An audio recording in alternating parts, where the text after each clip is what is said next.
अस्सलाम वालेकुम। वालेकुम सलाम मैम। बेटा कैसे हैं आप लोग? वालेकुम सलाम मैम। अस्सलाम वालेकुम मैम। अल्हम्दुलिल्लाह मैम, आप कैसी हैं? हाँ, मैं ठीक हूँ अल्हम्दुलिल्लाह। वॉइस क्लियर है मेरी? Yes ma'am. Yes ma'am.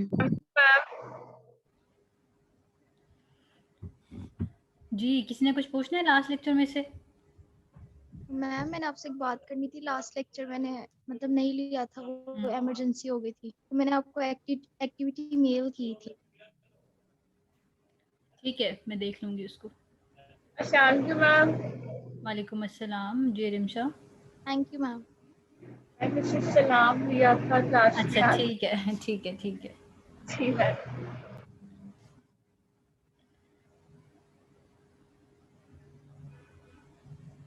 जी, लास्ट लेक्चर में हम लोगों ने क्या पढ़ा था? किसी को याद है क्या था लास्ट लेक्चर में? मैम फ्रैक्चर्स पढ़े थे। जी, बायोमैकेनिक्स ऑफ फ्रैक्चर फिक्सेशन के फ्रैक्चर्स क्या होते हैं, फ्रैक्चर्स की कौन-कौन से टाइप्स हैं, फिर फ्रैक्चर की स्टेबिलिटी क्या है, उस फ्रैक्चर को आप कैसे स्टेबल कर सकते हैं। फिर हमने ये पढ़ा था कि हाँ, जब आप स्टेबल करते हैं तो स्टेबिलिटी के क्या फैक्टर्स हैं और फिर हीलिंग कैसे होती है। तो हमने पढ़ा था कि हीलिंग की 4 स्टेजेस हैं। पहले हमारी जो है वो हेमाटोमा फॉर्मेशन है, फिर सेकंड कौन-सी थी? Ma'am inflammation. जी, इन्फ्लेमेटरी प्रोसेस शुरू होगा, फिर आपकी कैलस फॉर्मेशन है और फिर आपका रिमॉडलिंग का फेज़ है। तो इसमें हमने पढ़ा था कि रिमॉडलिंग जो है वो वुल्फ लॉ के अकॉर्डिंगली होती है। फिर हमने ये बात की थी कि हमने जो फ्रैक्चर है सॉरी, उसकी हमने डिवाइसेस के बारे में पढ़ना था कि फ्रैक्चर को फिक्स करने के लिए कौन-कौन से जो डिवाइस हैं वो यूज़ होते हैं। तो आज का हमारा जो टॉपिक है वो इसी के बारे में है, क्योंकि हमारा लास्ट लेक्चर में से ये जो कंटेंट था हमारा बायोमैकेनिक्स ऑफ फ्रैक्चर फिक्सेशन, इसमें से हमारा फ्रैक्चर के जो डिवाइस हैं या वो जो डिवाइसेस हैं उनको कैसे इस्तेमाल कर सकते हैं, क्या मेथड्स हैं। तो आपको पिछला लेक्चर अगर क्लियर होगा तो ही हम आगे की तरफ जो है वो मूव ऑन करेंगे। तो सबको क्लियर है? हम लोगों ने लास्ट लेक्चर में जो चीज़ें पढ़ी थी, कोई ऐसी चीज़ है उसमें से जो आपको नहीं समझ आई थी? नो मैम, आ गई थी समझ। क्लियर है मैम। नो मैम, ठीक क्लियर है। ठीक है बेटा। आज फिर हम पढ़ेंगे कि फिक्सेशन के लिए हम कौन-कौन से डिवाइस जो हैं वो इस्तेमाल कर सकते हैं और उन डिवाइसेस को कैसे इस्तेमाल किया जा सकता है, क्या-क्या मेथड्स हैं। तो सबसे पहले हम देख लेते हैं कि मोस्ट कॉमनली हम कौन-कौन से डिवाइसेस को इस्तेमाल करते हैं। जैसे कि वायर्स है, ठीक है, तारें जिसको हम कहते हैं। स्टेपल है, जैसे हमारी स्टेपलर की पिन्स होती हैं, इसी तरह से स्टेपलर्स हैं जो बोन को एक दूसरे के साथ यूनाइट करने के लिए जो हैं वो इस्तेमाल होते हैं। पिन्स हैं, कुछ प्लेट्स हैं जिनके अंदर जैसे हम एक रॉड लगाते हैं और फिर अंदर स्क्रूज जो हैं, कीलें जो हैं उनको फिक्स कर देते हैं। तो प्लेट्स और स्क्रूज जो हैं ये बेसिकली कॉमनली हम इस्तेमाल करते हैं हमने जब फिक्सेशन करनी हो, ठीक है, फ्रैक्चर की। तो फ्रैक्चर की जो फिक्सेशन के लिए हम जो भी ये डिवाइस इस्तेमाल करते हैं ये नॉर्मली स्टेनलेस स्टील के होते हैं या टाइटेनियम एलॉय है, कोबाल्ट है, क्रोमियम है। एलॉय बेसिकली क्या होते हैं, मेटल्स की जो कॉम्पोजिशन है, लाइक 2 to 3 मेटल्स को अगर हम मिला दें तो उसको हम एलॉय कहते हैं। तो स्टेनलेस स्टील और टाइटेनियम, कोबाल्ट, क्रोमियम ये वो एलॉय हैं बेसिकली जिनको बहुत जल्दी जंग नहीं लगता, ठीक है। ये हमारे जो जंग है कोरोसिव रेजिस्टेंट होते हैं बेसिकली ये। तो इस वजह से हम ये जो टाइट एलॉयज़ हैं इस्तेमाल करते हैं कि 2-3 तरह की मेटल्स की जो प्रॉपर्टीज़ हैं उस उनको आपस में मिला दिया जाता है और फिर ये इस इनसे वायर्स और स्टेपल्स और पिन्स और स्क्रूज इस तरह की जो चीज़ें हैं वो बन जाती हैं। अब हमने जो भी डिवाइस को चूज़ करना है वो किस चीज़ पे बेस करता है। जैसे आप पिन चूज़ कर रहे हैं या स्टेपल्स चूज़ कर रहे हैं या कुछ भी, ये सर्जरीज ऑर्थोपेडिशियंस करते हैं, ठीक है। लेकिन हमें आइडिया होना चाहिए कि क्या क्या चीज़ें इस्तेमाल हो सकती हैं और किस बेसिस पे होती हैं। तो स्ट्रेंथ है सबसे पहले कि हमारी जो चीज़ हम इस्तेमाल कर रहे हैं वो वायर है, चाहे वो पिन है, चाहे वो स्क्रूज हैं, उनकी क्या स्ट्रेंथ है, वो कितनी जो स्ट्रेंथ है उसको आप कह सकते हैं कि दे सकते हैं, ठीक है। दूसरा है मॉडुलस। मॉडुलस ऑफ इलास्टिसिटी के बारे में फिजिक्स से पढ़ते आ रहे हैं आप, जिसको हम यंग मॉडुलस भी कहते हैं। बायोमैकेनिक्स 1 में भी पढ़ा होगा कि स्ट्रेस डिवाइडेड बाय स्ट्रेन होता है, कि जितना ज़्यादा स्ट्रेस पड़ता है चीज़ जो हमारी जिसके अंदर इलास्टिसिटी होती है उसमें डिफॉर्मेशन आना शुरू हो जाती है, ठीक है। तो वो चीज़ जब आप जैसे मूव ऑन करेंगे, फ्रैक्चर हीलिंग हो गई है, आप मूव ऑन कर रहे हैं, तो आपकी जो यंग मॉडुलस है उस चीज़ में कितना है कि वो कितना ज़्यादा खुद को डिफॉर्म कर सकती है, कि टूटने से पहले वो किस हद तक चेंज हो सकती है, ठीक है। दूसरा वो जंग को कितना रेजिस्ट कर सकती है, ठीक है, कोरोजन रेजिस्टेंस उसमें कितना है, और फिर ईज ऑफ इमेजिंग क्या है, जैसे एमआरआई कर रहे हैं, सीटी स्कैन कर रहे हैं, तो कुछ चीज़ें ऐसी होती हैं जो एमआरआई सीटी स्कैन कर रहे हो तो मेल्ट हो जाती हैं, तो उसमें फिर आप एमआरआई सीटी स्कैन नहीं करा सकते। तो ईज ऑफ इमेजिंग हो कि आप एमआरआई सीटी स्कैन आराम से करा सकें, तो ये वाली चीज़ें हैं, इनकी बेसिस पे हम जो डिवाइस है उसको सिलेक्ट करते हैं। फिर एक चीज़ क्या है, फटीग ऑफ डिवाइस, कि जैसे सपोज कि मैंने लोअर लिम में लगा दी वायर, वैसे लोअर लिम के लिए वायर इस्तेमाल होती हैं, लेकिन जैसे कोई एथलीट है, उसका बहुत ज़्यादा काम है और हमने उसमें जो पिन्स हैं या जो स्टेपल्स हैं उनको लगा दिया, तो उस केस में क्या हुआ कि जब वो मूव ऑन करेगा तो ऑब्वियसली जो स्टेपल्स हैं, जो पिन्स हैं, वो ज़्यादा होल्ड नहीं कर सकती, ठीक है, वो इतनी ज़्यादा मैकेनिकल स्ट्रेंथ को प्रोवाइड नहीं करती, तो फिर वो आराम से फटीग हो जाएंगी। और फटीग ऑफ डिवाइस जो है वो कितनी जल्दी डिवाइस फटीग हो जाता है, वो कितना टाइम नहीं निकाल सकता है, ये वाली चीज़ें जो हैं ये डिपेंडेंट होती हैं इस चीज़ पे कि आप किस तरह का जो डिवाइस है उसको सिलेक्ट करेंगे। तो सबसे पहले हम बात करेंगे वायर फिक्सेशन के बारे में। वायर फिक्सेशन जो है ये बेसिकली हम यूज़ करते हैं बोन को सुचर करने के लिए। बोन सुचरिंग मतलब बोन को जोड़ने के लिए, आपस में उनको कनेक्शन बनाने के लिए। बेसिकली जो वायर फिक्सेशन है ये 3 डायमेंशनल फिक्सेशन है। जैसे आप देखें ये पूरा जो बोन है इसको इसने सर्कल किया है, तीनों डायमेंशन से इसको जो है ये स्टेबिलिटी प्रोवाइड कर रही है। तो बेसिकली वायर फिक्सेशन जो है ये 3 डायमेंशनल फिक्सेशन के लिए इस्तेमाल की जा सकती है कि ये आपको हर डायरेक्शन से जो है वो फिक्सेशन दे। अब आप यहाँ पे देख सकते हैं कि वायर को जो फिक्सेट किया गया है तो एंड से हमने इसको ट्विस्ट कर दिया ताकि ज़्यादा स्टेबिलिटी प्रोवाइड कर सके, ताकि ये जब आप मूव ऑन करें तो खुल ना जाए, खुलेंगी तो ऑब्वियसली स्टेबिलिटी नहीं रहेगी। तो हम इसको दोनों एंड से जो है वो फिक्सेट कर देते हैं या ट्विस्ट कर देते हैं। तो इसको ट्विस्ट करने के लिए हम ये हाथ से इतने इजीली ट्विस्ट नहीं होती क्योंकि ये ज़रा स्ट्रॉन्ग वायर्स होती हैं, तो इनको ट्विस्ट करने के लिए ये क्रिम्पर्स हैं जो मार्केट्स में अवेलेबल हैं। जैसे बालों को क्रिम्प करने के लिए क्रिम्पर्स होते हैं, उनके ऊपर दंदान से बने होते हैं, लाइक वो बेबी सी अपीयरेंस देने के लिए। तो सेम इसी तरह से ये जो क्रिम्पर है इसका नाम है टर्मिनल क्रिम्पिंग टूल, के टर्मिनल यानी कि एंड से हम जो वायर्स हैं उनको इसके थ्रू ट्विस्ट कर देते हैं ताकि दोनों वायर्स एक दूसरे के राउंड जो है वो ट्विस्ट हो जाएं और जो स्टेबिलिटी है वो कॉम्प्रोमाइज़ ना हो, ठीक है। या फिर आप इस तरह से वायर को इस्तेमाल कर सकते हैं कि आप बोन के अंदर होल करें, ठीक है, उसके अंदर से वायर को गुजार दें, फिर आप इस वायर को इसके सामने ट्विस्ट करेंगे और फिगर ऑफ 8 बना देंगे, वो हम आगे जो है वो देखेंगे। तो इस तरह से आप जो ब्रोकन फ्रेगमेंट्स हैं उनको जो है उनकी वायरिंग की जा सकती है। तो ये 3 डायमेंशनल फिक्सेशन प्रोवाइड करती है।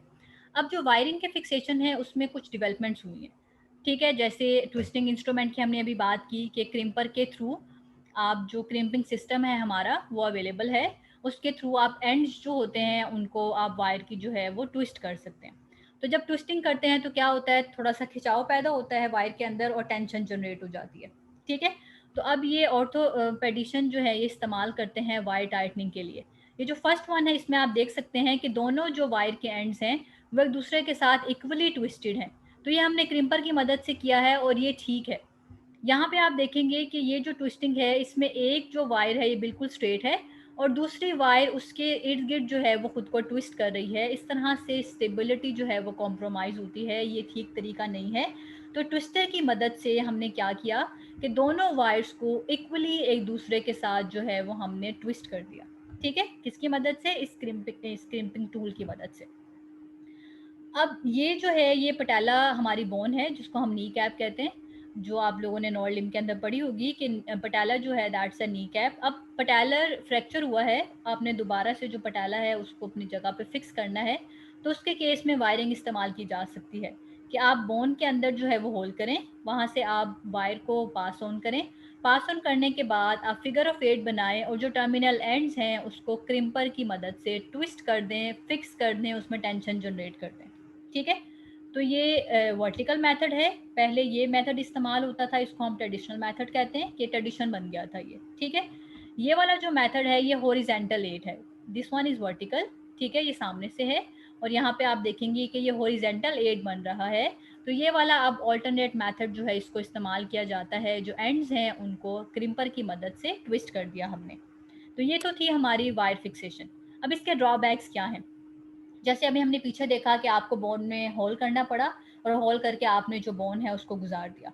तो अगर आप बोन के अंदर होल करेंगे, ड्रिल कर रहे हैं, ठीक है, तो ये इसका ड्रॉबैक है कि इसको पास करने के लिए बोन के अंदर होल करना पड़ता है। दूसरा ड्रॉबैक ये है कि जब आप इसको टाइट कर रहे होते हैं तो आहिस्ता आहिस्ता जब ये डिवाइस फटीग हो जाएगा तो ऑटोमेटिकली ये वायर ब्रेक हो जाएगी। तो डिवाइस इसकी ये इस वायर डिवाइस की ये ड्रॉबैक है कि ये आराम से जो है वो टूट जाता है जब हम टाइटन अप करें इसको। इसके अलावा जब हम इसको अप्लाई करते हैं, ठीक है, सर्कुलेज एप्लीकेशन के लिए जब हम इसको अप्लाई कर रहे हैं वायर को, तो हमारी जो बोन है, आप लोगों ने पढ़ा होगा कि बोन के कवरिंग होते हैं which is called as periosteum. Periosteum को जो ब्लड सप्लाई जाती है that is called as periosteal blood supply. अब जब आप वायर के वो बोन के अंदर आप होल कर रहे होते हैं तो क्या होता है कि जो पेरियोस्टियल ब्लड सप्लाई है वो कॉम्प्रोमाइज हो सकती है। जब वो कॉम्प्रोमाइज होगी तो हीलिंग का टाइम बढ़ जाएगा, ठीक है, क्योंकि नई ब्लड वेजल्स आएंगी, वहाँ पे एंजियोजेनेसिस होगा, रिवास्कुलराइजेशन होगी, तो उसके बाद हीलिंग जो है वो होगी। अदरवाइज ब्लड अगर ना हो तो हीलिंग नहीं हो सकती। तो इसकी वजह से हमारा ड्रॉबैक्स में ये है कि हीलिंग का जो टाइम है वो बहुत ज़्यादा बढ़ जाता है। तो ये तो हो गई एक चीज़। नेक्स्ट वन है स्टेपल्स। स्टेपल्स जो हैं ये आपके सामने डिफरेंट तरह की शेप्स में अवेलेबल हैं। ये जो स्टेपल्स हैं ये बेसिकली हम ये नहीं कह सकते कि हम सिर्फ स्टेपलर कर देते हैं तो उसके बाद आप बोन को जैसे मर्जी इस्तेमाल करें तो आप इसको इस्तेमाल कर सकेंगे, ऐसा नहीं है। या आप ये कहें कि प्रायर टू रिजिड फिक्सेशन आप स्टेपल्स लगा देते हैं ताकि बोन अपनी जगह पे रहे और उसके बाद आप उसको फिक्सेट कर दें। जैसे आप लोग नॉर्मली देखते होंगे, आप टेलर से अपनी अगर साड़ी को कभी स्टिच कराएं तो साड़ी को स्टिच करने के लिए वो जो प्लीट्स डालता है आपकी साड़ी के अंदर, तो उसमें वो कच्चा टाका लगा देता है। या अक्सर जो हमारे क्या कहते हैं टेलर्स होते हैं वो स्टेप जो हमारी कोमल पिन्स हैं उसके थ्रू हमारी जो प्लेट्स हैं उसको अरेंज करते हैं। या घरों में कभी आप सी रहे हो कपड़े तो अक्सर आप देखते हैं कि कच्चे टांकों से जो है वो हमारी जो स्टिचिंग है उसको जो कपड़ा है, सॉरी क्लॉथ है, उसको फिक्स किया जाता है ताकि इसके बाद सिलाई जो है वो आराम से लगा सकें। तो बेसिकली स्टेपलर ये वाला काम करता है कि ये सफिशिएंटली स्टेबलाइज नहीं कर सकता। आपकी जो रिजिड फिक्सेशन है उससे पहले आप जो है वो आराम से स्टेपलर लगा सकते हैं ताकि बोन जब आप रिजिड फिक्सेट कर रहे हो तो बोन अपनी जगह से ना हिले और आप उसके बाद उसको जो है वो आराम से फिक्सेट कर दें, ठीक है। तो इस पर्पस के लिए जो रिजिड फिक्सेशन है वो इस्तेमाल होती है। अब इसका भी यही ड्रॉबैक है, जैसे वायरिंग के लिए होल करना पड़ता है, इसके लिए भी पहले ड्रिलिंग करनी पड़ती है ताकि ये जो एंड्स हैं हमारे स्टेपल्स के, ठीक है, ये वाले जो एंड्स हैं ये आराम से आपकी जो बोन है उसके अंदर जा सकें, ठीक है। तो ये इसका भी एक ये ड्रॉबैक है कि इसके लिए पहले से जो है वो स्टेपलर की आप कहें कि लेग्स लगाने के लिए ड्रिलिंग करनी पड़ती है। और दूसरा यही कि ये सफिशिएंट स्टेबिलिटी जो है वो प्रोवाइड नहीं करता। नेक्स्ट वन है पिन फिक्सेशन। किर्चनर ने वाइड्स दी थी पिन फिक्सेशन के लिए बेसिकली कि ये कुछ पिन्स हैं जो हम रिजिड फिक्सेशन से पहले जैसे जो काम स्टेपलर कर रहा है वही सेम काम हम पिन फिक्सेशन के थ्रू ले सकते हैं कि हम पिन जो है वो ऐड कर देते हैं। ये परक्यूटेनियस है, मतलब ऊपर स्किन से आप इनको अंदर की तरफ इंसर्ट करेंगे ताकि ये बोन के जो स्मॉल फ्रेगमेंट्स हैं जैसे हमारी जो कार्पल बोन्स हैं उनको स्टेबलाइज करने के लिए हम जो है वो पिन्स का इस्तेमाल कर सकते हैं। या बाकी भी अगर मल्टीपल फ्रेगमेंट्स में बोन डिवाइड हो गई है तो पहले आप जो स्किन है उसके अंदर इंसर्ट कर देते हैं पिन ताकि वो पिन उनको होल्ड करके रखे और उसके बाद आप रिजिडली फिक्सेट जो है वो बोन को कर सकते हैं, ठीक है। इसको आप अकेले इस्तेमाल नहीं कर सकते क्योंकि इसकी मैकेनिकल स्टेबिलिटी नहीं है। जैसे आप देखें ये परक्यूटेनियस है, स्किन के अंदर से आपने जो है वो इसको ऐड ऑन किया और ये जो पिन है बेसिकली ये आपकी जो मल्टीपल फ्रेगमेंटेड जो बोन है उसको अपनी जगह पे होल्ड करके रखेगी, ठीक है। जैसे आपके सामने ये डायग्राम है, इसको हमने ए बी और सी कैटेगरी के अंदर जो है वो डिवाइड किया। आपको एक लेसिरेशन आई है, आपने उसको फर्दर जो ऑर्थोपेडिशियन है उसने उसको फर्दर थोड़ा सा एक्सटेंड किया ताकि वो अंदर का जो एरिया है जो बोन है उसको देख सके। फिर क्या किया है, आपने पिन इंसर्ट की है ताकि ये जो फ्रेगमेंटेड अल्ना है इसके जो पार्टिकल्स हैं इनको आपस में स्टेबलाइज किया जा सके। पिन इंसर्ट करने के बाद आपने वहां से वायरिंग की, ठीक है, और वायर ने इसको जो है वो अपनी जगह पे फिक्सेट करके रख दिया। तो ये बेसिकली जो पिन्स हैं ये हम फिक्सेशन से पहले बोन को एक दूसरे के साथ यूनाइट करने के लिए जो है वो करते हैं। या फिर अक्सर क्या होता है, जैसे ये तो बहुत कॉमन है हमारे जो गवर्नमेंट सेक्टर्स हैं, जो हमारे गवर्नमेंट हॉस्पिटल्स हैं, कि मंथ लगता है या इससे भी ज़्यादा का टाइम मिलता है सर्जरी के लिए कि इसके बाद आपकी सर्जरी होगी। शेड्यूल में जो है वो बहुत पेशेंट्स हैं तो आहिस्ता आहिस्ता आपको महीने बाद, 1.5 महीने बाद, 2 महीने बाद का टाइम मिल रहा है।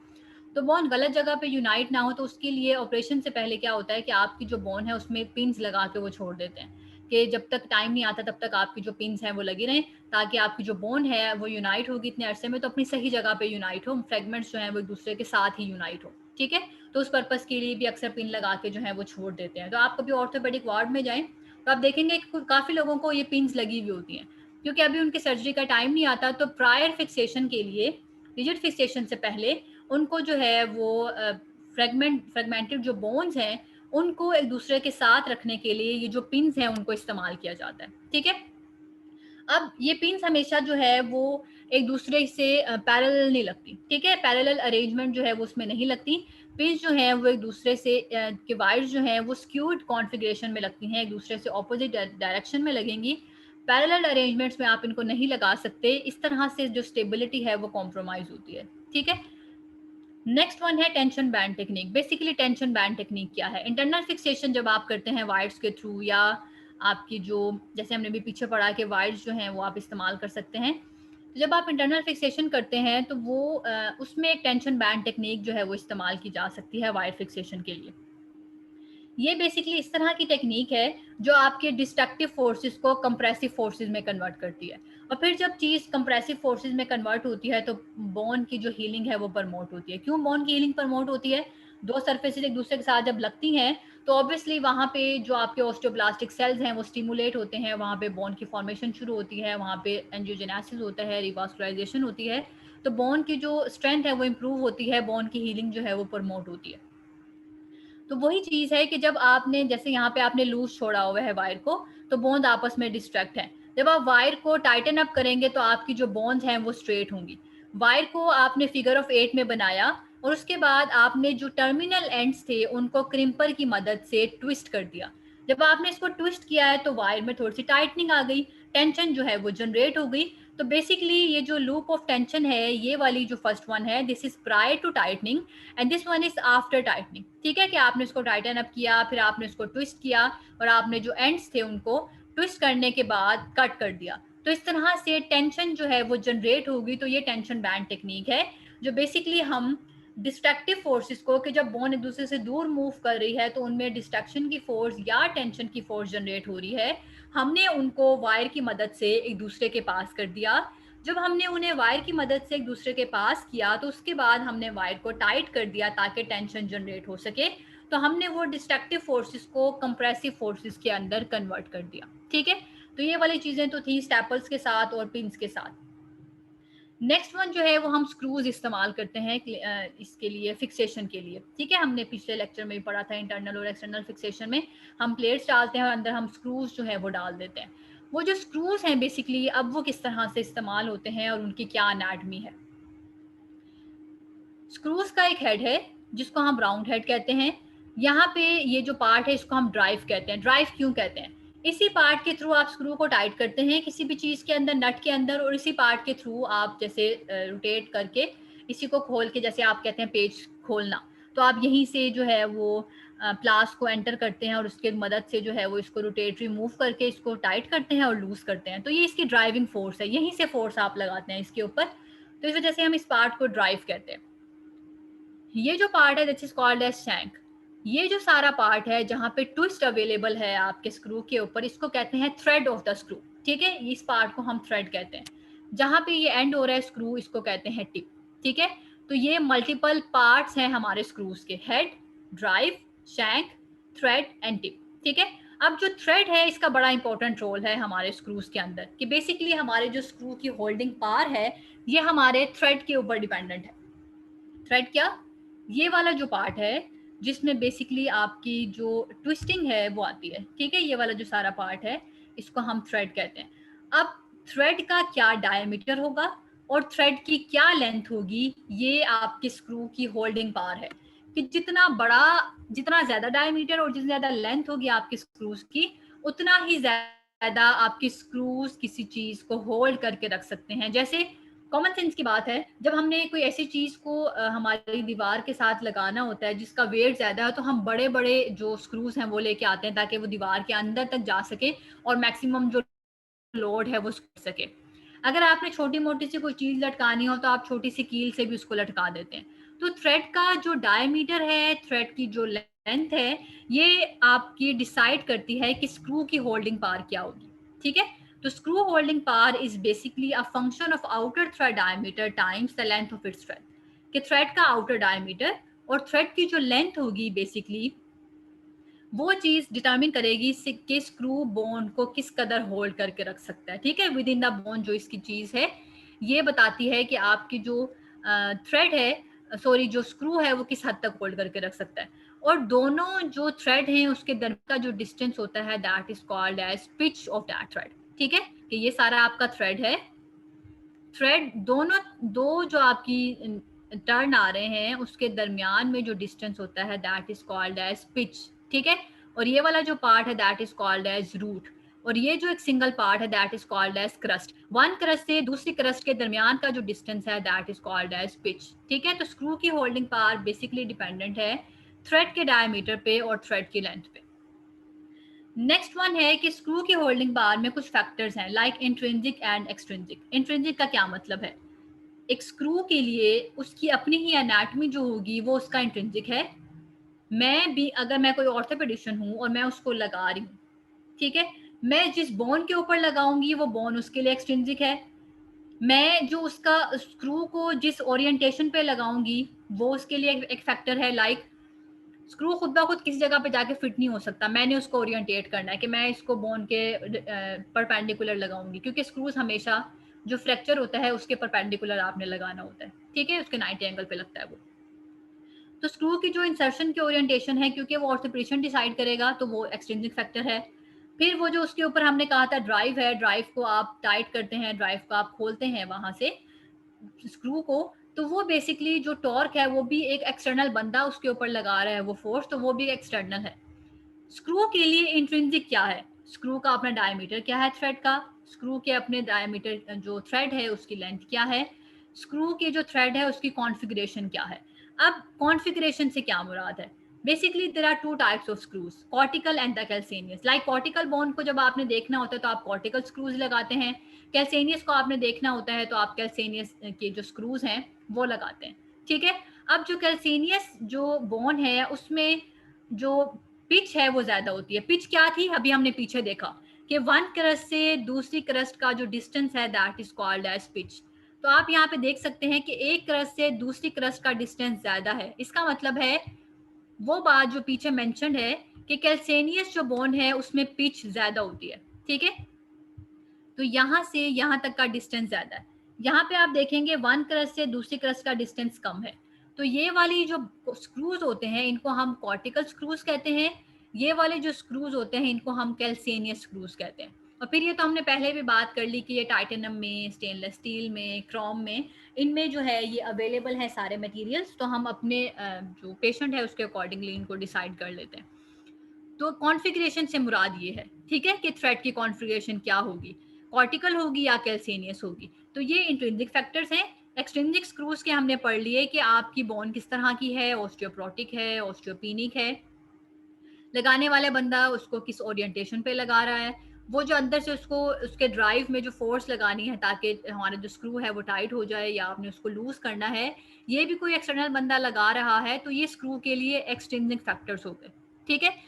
अब कॉन्फ़िगरेशन में जैसे हमने बात की कि आपने जो है देख लेना है कि कॉर्टिकल है या आपका जो है वो कैल्सेनियस है। अब जब आपने लगाना है बोन को ये स्क्रूज को, सॉरी, तो मैंने पहले भी बताया कि जैसे ये फ्रैक्चर है तो आप इसके 90 के एंगल पे लगाएंगे। आप यहाँ देख सकते हैं कि ये जो फ्रैक्चर है और ये जो स्क्रूज हैं ये आपस में 90 के एंगल बना रहे हैं, ठीक है। तो जो बोन जहाँ से फ्रैक्चर होगी आपने इस तरह से अपने स्क्रूज लगाने हैं कि वो 90 के एंगल पे हों फ्रेगमेंटेड बोन के। लाइक सरफेस ऑफ बोन से जो स्टैंडर्डाइज मेथड है इसमें आपका जो स्क्रूज हैं they are perpendicular. Next one है कि अगर आप स्क्रूज लगाएंगे तो स्क्रूज एक दूसरे के पैरेलल हों। बोन का जो फ्रैक्चर है उससे तो ये परपेंडिकुलर होंगे लेकिन आपस में पैरेलल होंगे। ऑब्वियसली जब आप स्क्रूज को 90 के एंगल पे लगाएंगे तो ऑटोमेटिकली अगर मैं नीचे इसके 90 के एंगल पे लगाऊंगी तो ये सारे स्क्रूज आपस में एक दूसरे के पैरेलल होना शुरू हो जाएंगे, ये नेचुरली पैरेलल हो जाएंगे। क्यों? क्योंकि हमने सरफेस ऑफ बोन से इनको परपेंडिकुलर लगाना है। तो जब आप सारे स्क्रूज को सरफेस ऑफ बोन से परपेंडिकुलर लगाएंगे तो ऑटोमेटिकली एक दूसरे के साथ जो है ये पैरेलली हो जाएंगे। तो पैरेलल जब होते हैं तो ये जो शेयर कंपोनेंट है होल्डिंग फोर्स का वो क्रिएट हो जाता है, शेयर फोर्सेज जो है वो क्रिएट हो जाती हैं, ठीक है।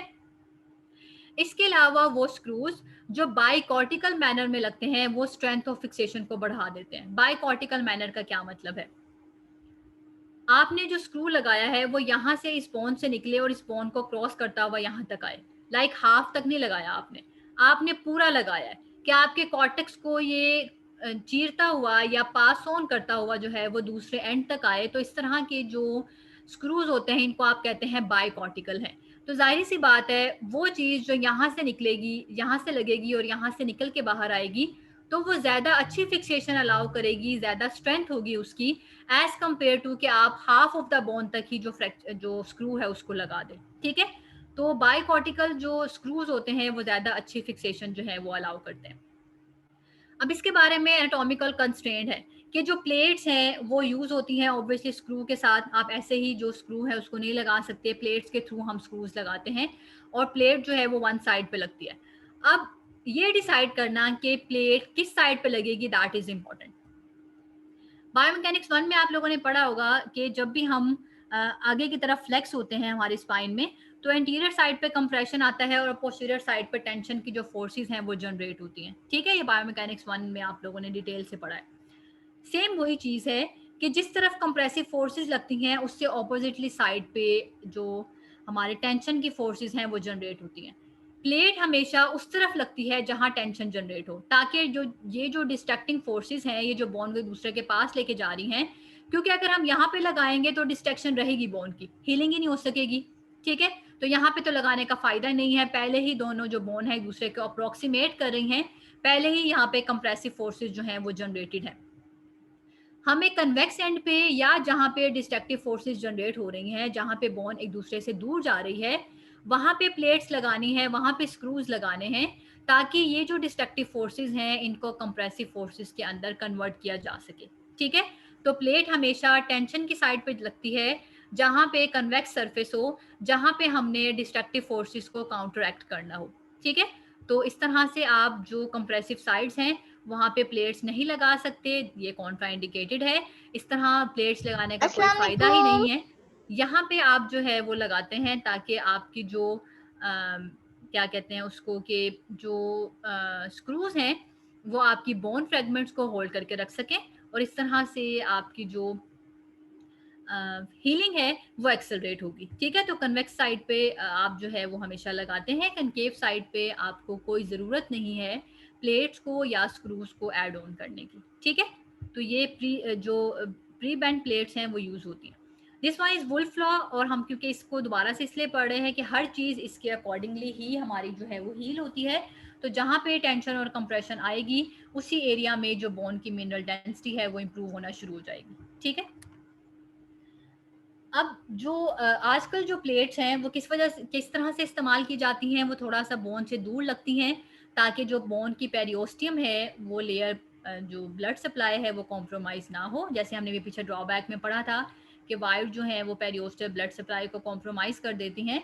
तो इसलिए अब जो प्लेट्स हैं, और या हमने जैसे पिछले लेक्चर में भी पढ़ा था कि जहाँ पे प्लेट्स लगती हैं उससे नीचे की जो बोन है वो ऑस्टियोपोरोटिक हो जाती है, क्योंकि वहाँ पे जो है वो आपकी ब्लड सप्लाई नहीं पहुँचती।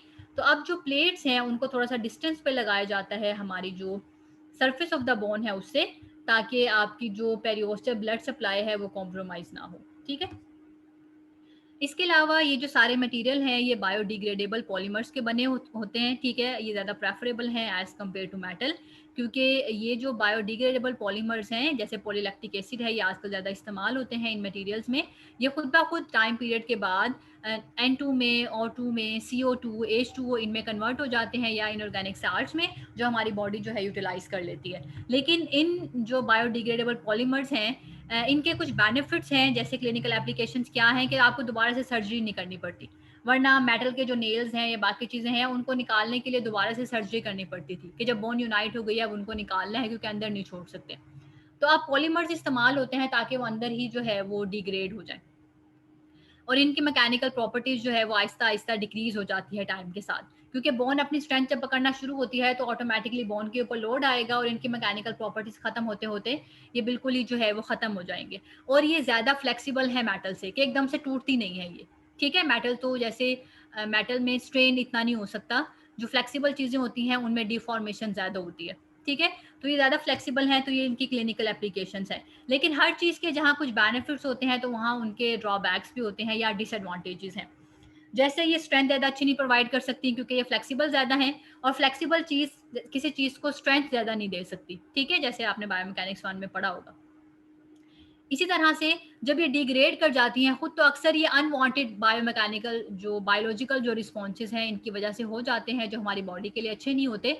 तो अक्सर ये जब N2CO2 और H2O में जो है वो डिग्रेड होती हैं, तो कभी ये अनवांटेड बायोलॉजिकल रिस्पॉन्सेज जो हैं वो शो करती हैं, तो वो चीज़ जो है ये इनके ड्रॉबैक्स के अंदर आ जाती है, ठीक है। तो ये आज का लेक्चर था, इसमें से ऐसी चीज़ जो आपको नहीं समझ आई तो आप पूछ लें, कोई भी ऐसी बात जो इसमें से आपको नहीं समझ आई। मैम फ्लेक्सिबल के हवाले से इसका ड्रॉबैक क्या है? फ्लेक्सिबल के हवाले से बताया तो है ड्रॉबैक बेटा, कि जो फ्लेक्सिबल चीज़ होती है, जैसे अब स्ट्रेस पड़ा, ठीक है, आप मूव कर रहे हैं, स्ट्रेस पड़ रहा है, तो इसका बेनिफिट ये है कि ये फ्लेक्सिबल है, कि जैसे ही इस पर लोड पड़ेगा तो ये टूटने के बजाय, जैसे इलास्टिक होती हैं तो ये आराम से जो है आपको मूवमेंट अलाउ कर देती हैं। मेटल का ये होता है कि मेटल फ्लेक्सिबल नहीं होता, लेकिन मेटल जो है वो स्ट्रेंथ अच्छी प्रोवाइड करता है कि आपकी बोन अपनी जगह से नहीं हिलेगी, ठीक है, लेकिन मूवमेंट के दौरान आपको प्रॉब्लम कर सकता है। तो मेटल स्ट्रेंथ अच्छी प्रोवाइड करती है, और ये जो पॉलीमर्स होते हैं ये फ्लेक्सिबिलिटी अच्छी प्रोवाइड करते हैं, ठीक है। Okay ma'am. फ्लेक्सिबिलिटी और स्ट्रेंथ आर ऑपोजिट।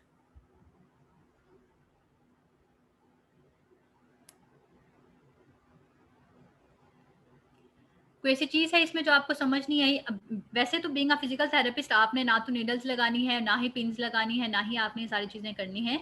लेकिन क्या है कि हमारे पास जब क्लिनिकल प्रैक्टिसेस में लोग आते हैं, जैसे आप एक्सरेज देखेंगे तो आपको पता हो कि अच्छा इसमें नीडल डली है या स्क्रूज हैं, तो वो किस तरह से लगते हैं, वो 90 के एंगल पे लगते हैं और वो पैरेलल लगने चाहिए। तो अक्सर ऑर्थोपेडिशियन ने गलत लगाए होते हैं, तो आप उनकी मिस्टेक्स निकाल सकते हैं अगर आपको बहुत अच्छा आए। ज़रूरी नहीं है कि एमबीबीएस डॉक्टर से गलतियाँ नहीं होती या वो जो है वो ब्लंडर्स नहीं मारते, लेकिन आपके पास जब पेशेंट आएगा पेन के साथ आफ्टर फ्रैक्चर, तो आपको आइडिया हो कि ये चीज़ें किस तरह से अप्लाई की जाती हैं, इनके क्या बेनिफिट्स हैं। जी बेटा,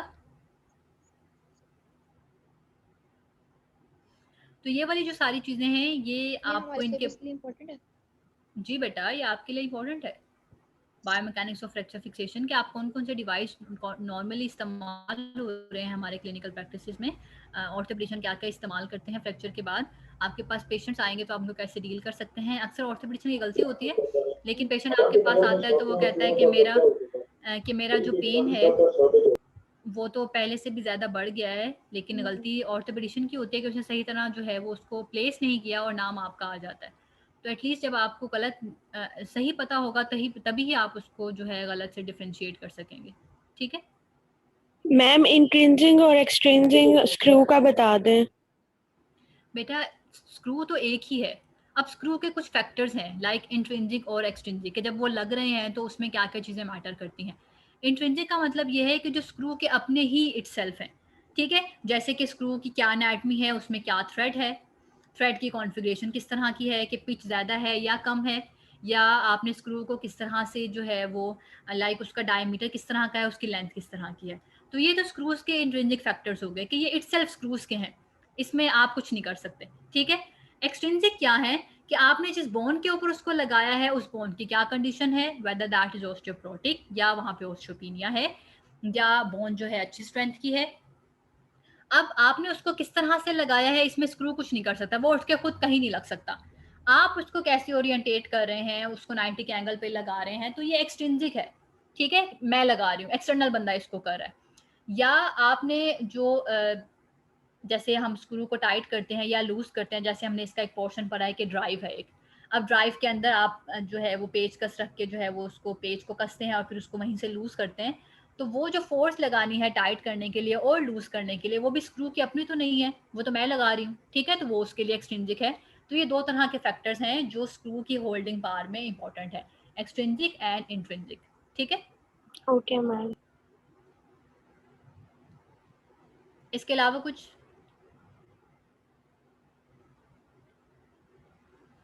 समझ आ गई है सबको? Yes yes ma'am. Ma'am. Ma'am आ गई है मैम। ठीक है बेटा, आप लोगों को आइडिया होगा कि जून में मिड टर्म्स होने हैं, और जून में जो मिड टर्म्स हैं उसकी डेट शीट ईसीसी की तरफ से आएगी, तो मैं एग्जैक्ट डेट आप लोगों को नहीं बता सकती, लेकिन जो आपका अब जो नेक्स्ट मंथ स्टार्ट हो जाएगा कल से इंशाल्लाह, तो इसके सेकंड और थर्ड वीक में मोस्ट प्रोबेबली आप लोगों के मिड टर्म्स जो हैं वो स्टार्ट होंगे, तो उसके लिए खुद को प्रिपेयर रखें, ठीक है। मैम ऑन कैंपस होंगे या ऑनलाइन? बेटा ये तो खुलने पे डिपेंड करता है कि अगर खुल जाती हैं तब तक यूनिवर्सिटीज़, तो फिर उसके अकॉर्डिंगली ईसीसी जो भी डिसाइड करेंगे, आप यूनिवर्सिटीज़ के हायर अथॉरिटीज़ जो डिसाइड करेंगे उसके अकॉर्डिंगली होगा। अगर वो हमें कहेंगे ऑनलाइन होगा तो हम ऑनलाइन ले लेंगे, वो हमें कहेंगे कि ऑन कैंपस होगा तो हम ऑन कैंपस ले लेंगे, ठीक है। क्योंकि ये सारी चीज़ें तो ऊपर से डिसाइड होकर आती हैं, इसमें रिसोर्स पर्सन कुछ नहीं कर सकता। मैम अगर किसी को कोविड हो फिर? बेटा किसी को कोविड हो तो फिर ऑब्वियसली वो नहीं आ सकता यूनिवर्सिटी, तो फिर आप स्पेशल एप्लीकेशन भेज सकते हैं अपने टेस्ट के साथ कि ये देखें मुझे कोविड है और इस तरह से, तो मेरे लिए कोई ऑल्टरनेट आप बताएं, तो ऑब्वियसली आपके लिए कुछ ऑल्टरनेट अरेंज होगा फिर, ठीक है। जिनकी मिस हो जाएंगी, जैसे कोविड में बहुत बुरी सिचुएशन है, तो वो बाद में अपना मेडिकल दिखा के कह सकते हैं कि मेरी ये मिस हो गई क्योंकि मैं उस टाइम पे कोविड से जो है वो सफ़र कर रहा था, तो ये मेरे मेडिकल सारे डॉक्यूमेंट्स हैं और इस तरह से, तो फिर ऑब्वियसली उसको फैसिलिटेट किया जाएगा, ठीक है। जहाँ पे मेडिकल इश्यूज होते हैं तो वहाँ पे आपको फैसिलिटेशन मिल जाती है। मैम ये एमसीक्यू बेस्ड होगा या फिर कॉन्सेप्चुअल? बेटा जो आपके मिड है और जो फाइनल है वो सिनेरियो बेस्ड होगा, वो एमसीक्यू बेस्ड नहीं होगा। एमसीक्यू बेस्ड सिर्फ आपका क्विज था। Okay ma'am. Ma'am mid easy बनाइएगा प्लीज। जी बेटा इंशाल्लाह। मैम हमारे पूरे सेमेस्टर में सिर्फ एक क्विज ही होना था। जी बेटा आपके पूरे सेमेस्टर में सिर्फ एक क्विज होना था। मैंने आपको असेसमेंट प्लान जो है वो भेज दिया हुआ है। 5% क्विज है, 5% सीपी है, 10% की आपकी वीडियो असाइनमेंट है। वो मैं सोच रही हूँ कि इसी हफ्ते दे दूँ आप लोगों को, ताकि टाइम उसका ज़्यादा दे दूँगी, लाइक 3 to 4 वीक्स, लेकिन जिसने पहले सबमिट करानी होगी वो पहले सबमिट करा दे, तो मैं वो लिस्ट फाइनलाइज करके आप लोगों को भेज दूँगी। ठीक, इसमें मैम क्या अभी क्या दे दे, बनाना बाद है। में हम पे बहुत ज्यादा बर्डन हो जाता है, जी सब कुछ ठीक एक है, साथ मिल जाता है। मैं जो लिस्ट है उसको फाइनलाइज कर लेती हूँ टॉपिक्स के अकॉर्डिंगली, तो फिर वो मैं आप लोगों को भेज देती हूँ विद इन अ डे और 2, ठीक है। इसी वीक में भेज दूँगी इंशाल्लाह। मैम मिड में कितने लेक्चर्स होंगे? बेटा इट डिपेंड्स कि क्या हमें जो है वो इंस्ट्रक्शंस मिलती हैं कि हम क्विज़ वाला एक्सक्लूड कर सकते हैं या नहीं एक्सक्लूड कर सकते, क्योंकि ये वाली भी सारी जो इंस्ट्रक्शंस हैं ये ऊपर से आती हैं कि अगर आपने क्विज़ लिया है तो क्विज़ वाला एक्सक्लूड करना है या इंक्लूड करना है। वैसे ये होता है कि मिड से पहले जितना भी आपने पढ़ा है सारा सिलेबस इंक्लूडेड होता है, फिर फाइनल में ये होता है कि मिड वाला आपने एक्सक्लूड कर देना है, और मतलब उसमें से सिर्फ आपने 5% आप दे सकते हैं, और फिर बाकी आपने जो फाइनल के लिए पढ़ा है उसमें से देना है। हर दफ़ा इनकी जो पॉलिसीज़ हैं वो चेंज होती हैं, तो जब हमें इंटीमेशन मिल जाएगी हर चीज़ की तो हम आपको गाइड कर देंगे टाइम से पहले, ठीक है। उसके लिए परेशान ना हो। Okay ma'am. Ma'am most probably हमारा ऑनलाइन ही होगा मिड्स, या मोस्ट मतलब प्रोबेबली ऑनलाइन ही होगा। मैम टाइम थोड़ा ज्यादा दीजिएगा, पिछली बार भी एलएमएस रुक जाता है, बहुत लोड हुआ था। टाइम जो है वो जब सिनेरियो बेस्ड होंगे तो ऑब्वियसली ज्यादा होगा, वो तो एमसीक्यूज के लिहाज से दिए थे। मैम पिछली बार एलएमएस इतना लोड बढ़ गया था, वो बिल्कुल लोड नहीं हो रहे थे एमसीक्यूज। यस मैम, बहुत सारे तो इसी वजह से रह गए थे। यस मैम, काफी टाइम ले रहा था नेक्स्ट एमसीक्यूज करने में। बाकी रिसोर्स पर्सन ने आपको पता है सिर्फ 30 सेकंड्स दिए सिंगल एमसीक्यू के लिए, और मैंने पूरा मिनट दिया। हमारे उन्होंने अगर 20 एमसीक्यूज है 30 मिनट देते हैं, 10 मिनट एक्स्ट्रा होते हैं हमारे पास। पता नहीं मैंने मिस अस्मा से और बाकी लोगों से, पता नहीं वो आप लोगों को पढ़ा रही या नहीं पढ़ा रही, सबसे डिस्कस किया, उन्होंने कहा हमने 30 सेकंड्स देने हैं, तो मुझे था कि मैंने तो फिर भी 1 मिनट दिया था आप लोगों को। नहीं मैम नहीं, 5 to 10 मिनट्स देते हैं मैम एक्स्ट्रा। 10 मिनट देते हैं लाजमी। बेटा सिनेरियो बेस्ड उन्होंने एमसीक्यूज बनाए होंगे, एमसीक्यूज के अकॉर्डिंग नहीं मैम, सिंपल एमसीक्यूज थे। नहीं मैम, सिंपल एमसीक्यूज थे। मैम इस तरह हो सकता है कि आप हमारे एक और क्विज ले लें और बेस्ट फ्रेंड चूज कर लें। बेटा एक और क्विज का ना बीच में टाइम नहीं बन रहा कि मैं किस टाइम पे बीच में लूं, क्योंकि अभी जो है वो आप लोगों की असाइनमेंट भी होनी है और अभी एक हफ्ता गुजरने में टाइम भी नहीं लगना। आगे पीछे ले ले, हम लोग दे देंगे, आप आगे पीछे ले लेंगे। नो मैम, बाकी सब्जेक्ट्स के भी हैं मैम, अगर आप एक और क्विज ले लेंगी तो वो हमारे लिए सबके लिए अच्छा रहेगा। मैम सबके लिए बेहतर हो जाएगा। बेटा ये सिर्फ आपके सेक्शन में ये मसला है, बाकी सेक्शन वालों को तो किसी को कोई मसला नहीं है। अब अगर मैं एक चीज अगर मैं आप लोगों की देखें, आपकी क्लास में से ही बहुत से लोग होंगे जो कहेंगे नहीं लेना। दूसरा ये है कि 5% तो है बेटा, वो तो आपकी वैसे भी सीपी में ही बंदा ले लेता है इतने आराम से, तो उसके लिए इतना अगर ज्यादा परसेंटेज होती तो हम उसको यस देख के मैम, लेते। बस एक ही काफी है क्विज। मैम क्विज तो हो गया, पर आप मिड में थोड़ा टाइम दे दीजिएगा ताकि आसानी से सब बच्चे कर सकें, क्योंकि इतने जी बच्चे बेटा, हैं, मिड score में तो ऑब्वियसली टाइम होगा, मिड में तो ऑब्वियसली टाइम होगा, उसकी वेटेज ज़्यादा है। 5% की वेटेज के अकॉर्डिंगली मैंने उसको इतना बॉदर नहीं किया। आप खुद सोचें, एक चीज़ की 20% वेटेज है तो ऑब्वियसली वो वेटेज बहुत मायने रखती है। तो उसके लिए आपको प्रॉपर टाइम मिलेगा, प्रॉपर गाइडलाइंस मिलेंगी। सिनेरियो बेस्ड अगर है तो ऑब्वियसली उसके लिए तो और ज़्यादा टाइम चाहिए, ठीक है? तो परेशान ना हो, प्रॉपर टाइम मिलेगा आप लोगों को। Ma'am thank you so much. इसके अलावा कोई क्वेश्चन है किसी का? No ma'am. नो ठीक मैम। है बेटा, मैं फिर इसको एंड कर रही हूँ, ठीक है ओके मैम, अल्लाह हाफिज। बेटा? अल्लाह अल्लाह हाफिज। हाफिज मैम।